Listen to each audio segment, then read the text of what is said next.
So, the weather is really bad now, but I have decided to use my sunset lamp because you guys deserve to see my babies glowing.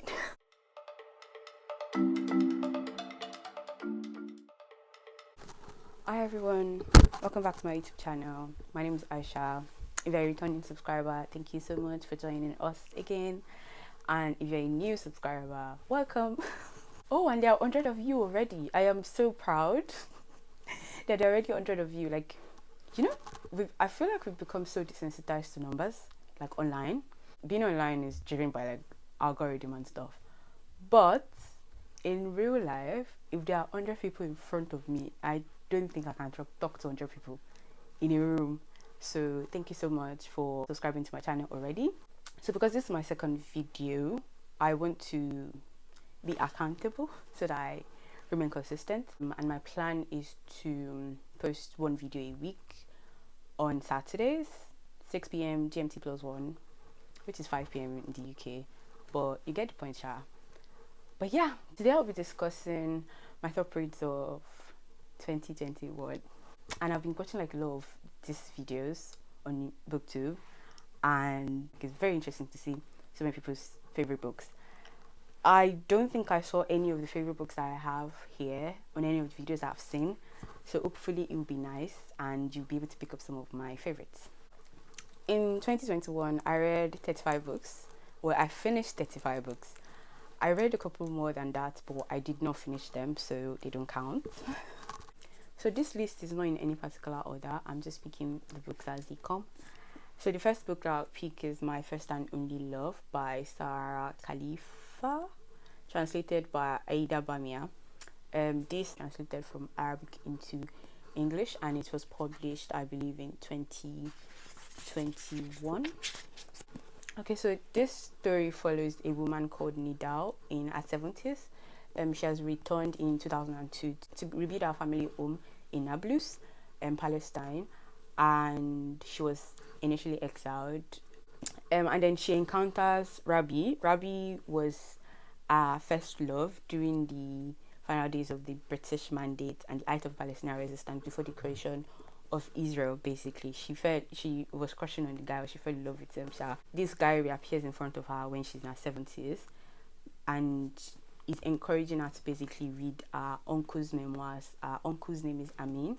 Through Nidal's, reconnection with her uncle's memoirs, we get to experience everything that went on from the final days of the British Mandate over to the creation of Israel, to the Palestinian resistance, to the Nakba. I read it in May, during the height of the international exposure of the Palestinian resistance, and it taught me a lot of things in fictional form. I just kept opening my mouth like, wow. And yes, we understand Palestinian resistance now, and we understand how Palestinians feel now, but it was also interesting to experience what Palestinians at the time, how they felt, like for someone to just come and take their land. The feeling was like, I wouldn't say it was more raw, because I don't want to diminish the feelings of Palestinians now, but it's different. It's very different perspective, because it was happening in real time. It was happening to them. One minute they had their lands, and the other, the lands no longer belong to them.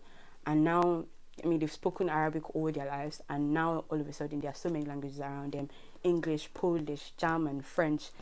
This book is really good. It was 393 pages. 393 pages, and I pushed through it, read it, because I don't like big books. I read it because of so many things that it taught me. I can't remember whether I gave it 4-star or 5-star, but I'll put it somewhere on the screen. I wrote a full review. I think it was like a 7 minutes review for My First and Only Love, and I'll put the link to the review in my description box in case you want to read it. So the second book is Treasury of Ibn Taymiyyah by Mustafa Sheikh. So Treasury of Ibn Taymiyyah is basically a collection of wisdoms from Ibn Taymiyyah, the Islamic scholar. So this is an Islamic book. It's a really good book because it picks one of the sayings of Ibn Taymiyyah and breaks it down to help the average Muslim understand it. I read it during Ramadan. So if you're looking for like a book to give to your Muslim friends or your family members, this is one of, it's very small and handy and pretty book. And it's published by Publishing. So the next book is Cut from the Same Cloth Muslim Women on Life in Britain, edited by Sabina Akhtar. This is an anthology, and I said earlier in my first video that I love anthologies. I really, really love anthologies. This book is basically about British Muslim women talking about their experience. It's similar to It's Not About the Burqa in that sense. The anthology contains 20 essays from different British Muslim women, and it's just like, I don't know if you've seen a couple of TikTok videos or like Instagram reels with Muslim women trying to like throw snacky responses back to the misconceptions that people have dealt them with. This is that, but in written form. I wrote a long review for it also on amalia.com. I'll put the link in the description box in case you want to read it. One of the reasons why I like this book is that it has range. It covers a very wide range of topics. So therapy, anti-blackness, activism, immigration. There was even an essay about Grenfell. It was a building, I think, in London that burnt down, basically. I was in the UK when it happened. It happened quite a long time ago, I think 2016 or 2017. So there was an essay about Grenfell, and it was basically the author interviewing someone whose house, whose like apartment complex was opposite Grenfell. Another thing that I like about this book is its wide range of blackness, basically. So you can tell that blackness was not just put into this essay like, oh, you know, tokenism, like just one drop of blackness here and there, you know, just to spice things up. But blackness was like present. It belonged into this anthology. I could just feel the presence. It was just there. It wasn't out of space. It wasn't just like tokenism or something like that. It was just present there. Many of the authors talked about blackness from different angles. So there was an author that I really love that essay, by the way. Yes, Racial Perception by Khadija Rotimi. But if you read my review of this book, I geeked out on this book a lot in that review. But yes, beautiful book. And it was put on my radar by Sophia Regman. She's a bookstagrammer. Her handle is Sophia Reading. I'll put it somewhere on the screen. And she also contributed to the essay, to the anthology. She contributed an essay called The Gift of Second Sight. It was basically her just examining the 58th chapter of the Quran called Suratul Mujadila. I can't remember if I gave it 4 stars or 5 stars, but it was a really good book. Another one of my favorites of 2021 is a book called You Must Be Layla. I don't have it now, but I'll put it on the screen somewhere. I have the second book in the series, which is called Listen Layla. So it's basically about this Australian Sudanese girl called Layla. And Layla is so cool. Oh my goodness. Layla is who I would have wanted to be when I was 13. And she's so funny. She's so funny. Okay, so turn down. So You Must Be Layla basically follows Layla moving from a school that is like high population Muslim to a new school that will give her better opportunities and catapult her into becoming the brilliant inventor that she wanted to be. She moved to this school and it's majority white. She's the first hijabi there. She's black. It was basically her just navigating the subtle anti-blackness and the ones that are not so subtle, the Islamophobia, finding friends that actually love her, and getting her first crush. The book is well written. It's funny. Layla is funny. She's cool. She has beautiful internal dialogues. She has that, you know, really nice conversational, friendly relationship with God in the way that she talks to God. And this is one of those Muslim representation where you don't see the girl having like this weird relationship with her religion or her parents or her hijab.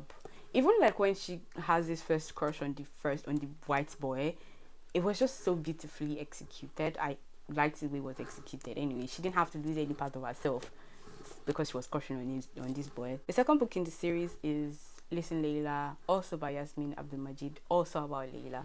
So this time around, Layla is like settled into the school. She has managed to secure a space in the school, and she has even like fought some of the rampant Islamophobia and anti-blackness that she was experiencing. She was just basically settled in the school, and now she has to do more of like an internal exploration.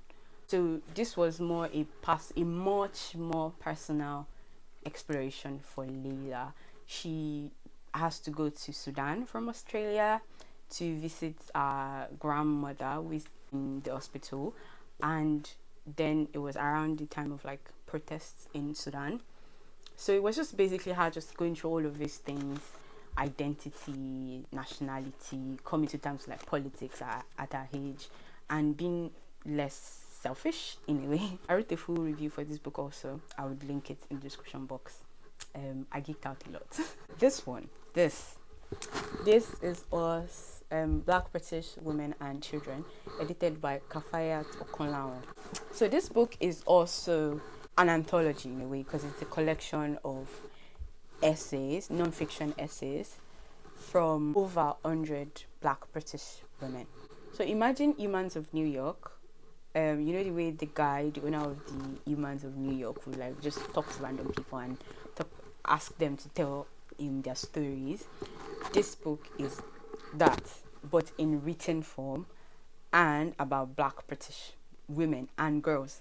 So the youngest contributor was 4 years old at the time of the writing, and the oldest was in her 80s. I can't remember the exact age. We talk about it from immigration to love to the stereotype of the missing Black father to those people that break that stereotype with the presence of good engaging fathers, to heartbreak, to grief, to navigating being Black in a workspace, to travels. It was just so brilliant. What I like the most about this collection is the editing of Kafayat Okonlawon. God, if I ever want to contribute to an anthology, I want her to edit that anthology. So Kafayat Okonlawon manages to pull over 100 entries from different women and girls, and she still found major things in all of these entries, and the way that she arranges it so that everything enters seamlessly into the next entry, like it was just so perfect. So for example, if let's say we have like 5 entries that are about love, then when you get to the 5th entry, you have to enter the 6th entry that is about heartbreak. But that 5th entry somehow is about love and heartbreak, and then we move straight into heartbreak. So it is like, how exactly did she manage to find people that write something that has 2 different themes in it so that it blends from one theme to another? What? This book was just good. I love this book so much, and 10% of the net profits would go to an organization called IMCAN, which is a Black feminist organization that addresses violence against Black and minoritized women and girls. And the book is $9.99. So you are reading this brilliant book. It is published by an indie publisher, and 10% of your purchase would go to a good cause. And you would see, this book is it. I would include a link of where to get it in my description box. So next book on my list is Children of Quicksands by Efwa Traore. I'll put the final cover here. So this book is basically set in Nigeria, in Lagos and a village in Nigeria, and it follows Simi, who is a city girl, and her mom has to travel for a conference to the UK, or like a learning program in the UK, and she has to go stay with her long lost grandmother, because her mom and her grandmother are not like speaking terms. So she has to go and stay with this grandmother that she has never met before. So her grandmother is an Ocean priestess, so she has like a witch-like ambience, and she's the herbalist. On the first day that Simi arrives in the village, my grandmother told her not to go to this forbidden forest that is basically just at the back of their house, not too far from their house, and Simi heard this enticing song from this blackbird with golden eyes in the forest, and she goes into the forest, and before she knows it, she's at this forbidden lake. She's pulled down into this new world underneath with like red filter all over it. So basically this is how Simi's adventure started. It's a really good book. The pace is nice. We had to like work with 3 different mysteries. So the mystery of why Simi's mother and her grandmother are not on speaking terms, the mystery of the children of the quicksands, and the mystery of what exactly is going on between Oshun, the goddess of water and sea, and Oya, that is the goddess of like the wind. The pace of the book is so that you're not too anxious, but you are not like left hanging. So she gives us the right dose of secrets. Like she's releasing all the secrets, just small, so that you have the right build up of anticipation. It's middle grade and it's recommended for ages 9 and above, but me, I enjoyed it. I think I give you 5 stars. I give you 5 stars. So I know that I said I don't do poetry collections. Like I'm not really a fan of poetry, but I love this book. And okay, let me tell you what the book is about before I start geeking out about it. So Death Republic by Ilya Kaminsky is basically a poetry collection that is written like a play. First of all, that one itself is enough for you to know that this is like top notch. Now, it basically opens up in this like occupied territory, and soldiers, while they were trying to break up this protest, they shot a deaf boy.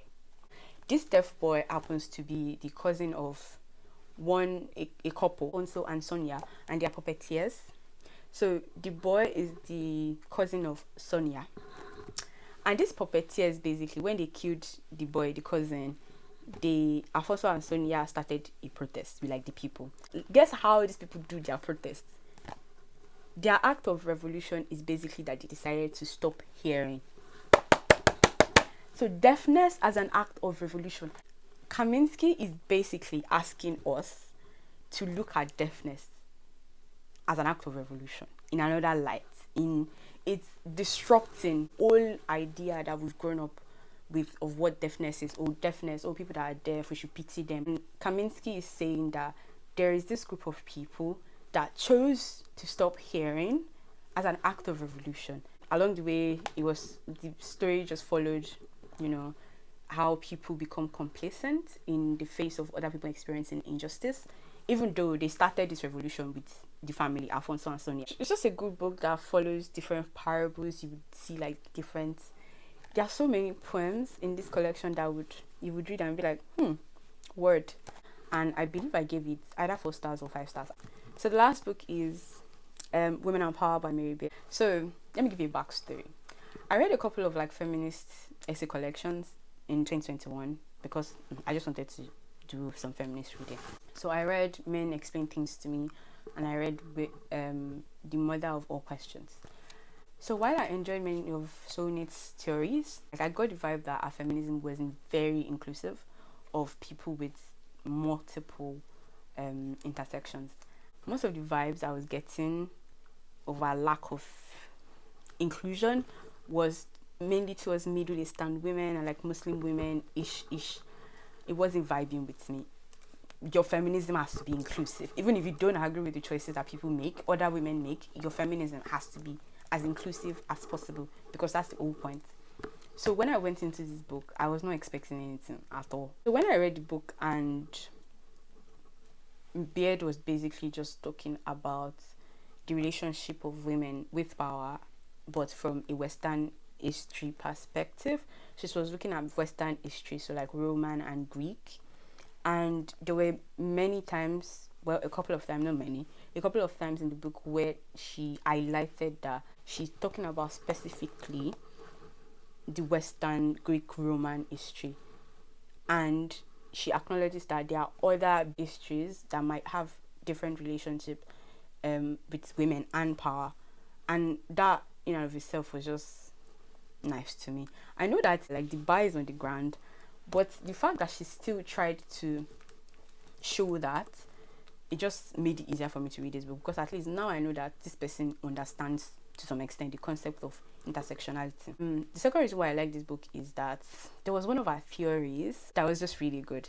And she was basically talking about how people that assault other people, men that assault women, the kind of stories that they tell themselves to make themselves live with the evil that they've done. So she was saying that we should consider why it's a thing where when powerful men are accused of assaulting or raping women, they come out to say the same stories, like, oh, she was asking for it, or it was consensual. There's a reason why that is what they believe actually happened. The time I read this book coincided with the time that I was watching one of my favorite K-dramas. The title of that K-drama was Witch at Court. Exactly, one of the episodes in that drama was about this man that raped a woman when he was like 20 years younger, and nothing was found as evidence. But somehow, evidence was found like 20 years later. They brought the man and the woman together to have like a cross-examination because their account of the same thing was different. The rapist was giving off this air of, oh, I remembered exactly everything that happened. He was talking about what color the sky was, how many stars were in the sky, the color of the grass. It was saying nonsense things, sha. The victim did not remember all these minute, inconsequential details. What she remembered was exactly what the guy did to her. So it was now giving us the vibe that this guy is more credible because he can remember, like if he can remember all these minute details, surely he can remember this big thing. Along the way, we found out that this guy actually repressed that memory. He manages to configure his brain to tell himself that, oh, he and this girl had a wonderful, nice night, whereas he actually raped her. Anyway, was sentenced to prison, sha. That's one of the reasons why I like this book, that it allows me to think of that as a thing and it's challenging my mindset. I would recommend that you pick it up and I hope you enjoy it too. Those are some of my favorite books for 2021. So if you've watched this video to this part, comment a peace emoji. This is my favorite thing to do. I hope you've enjoyed this video up until now and I hope you pick up some of those books. I would again include links to my reviews, the one that I wrote, some of the other reviews that I think you should read. I hope you buy some of those books. Some of them really need support. Please like, share, subscribe and turn on the notification button so that you get alerted when I post a new video. Thank you for watching. I will see you in my next video.